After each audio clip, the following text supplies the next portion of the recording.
Great pleasure to welcome Foundation Board Member, the Premier of British Columbia, the Honourable Gordon Campbell.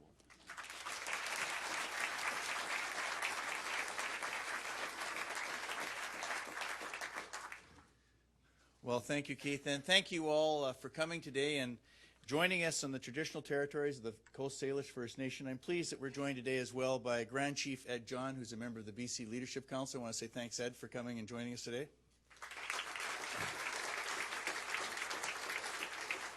I want to take a moment to thank David and Sandra and Patrick as well for the work you do. I know Patrick, I first met Patrick when he was a winner himself, but I really think it's the incredible work of our juries that actually help us make this award really not just resonate, hopefully across British Columbia and across our country, but with the authors and the artists who make literary nonfiction part of their lives. So I want to say thanks to the jury for the great work that you do on behalf of all of us. Thank you very much.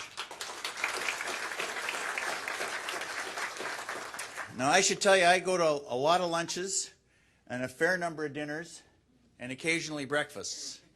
And this is one of the favorite things I get to do in the year.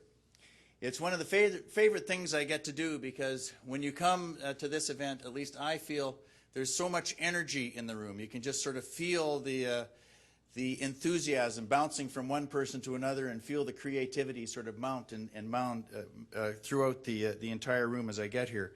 And really, one of the things that we wanted to do when we launched this, and I should say the BC Achievement Foundation are the people that really said, yes, let's do this and do it well.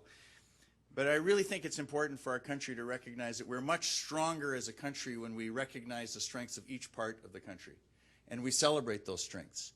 And we recognize it's the strengths and the stories of the different parts of the country that actually come together to make us not just a province like British Columbia, but a country like Canada. And in dealing with literary nonfiction, what we're really talking about is the stories of our lives. And we're seeing the world that we live in through other people's eyes, but they're actually creating new lenses for us to see ourselves. To see ourselves and our families and our histories, but also to see what we can accomplish if we come together and join together in pursuing mutual goals and the values that we share. And again, this year we've got some exceptional books that are, I think, that touch on really the critical nature, as Keith said, the critical nature of family and all that we do. And I am really proud that British Columbia is a strong and an active part of the Canadian family as we celebrate one another's success. So I'm not just proud of the fact that this is a national book award, I'm proud of the fact that we're meeting here in British Columbia to celebrate that national excellence that we have.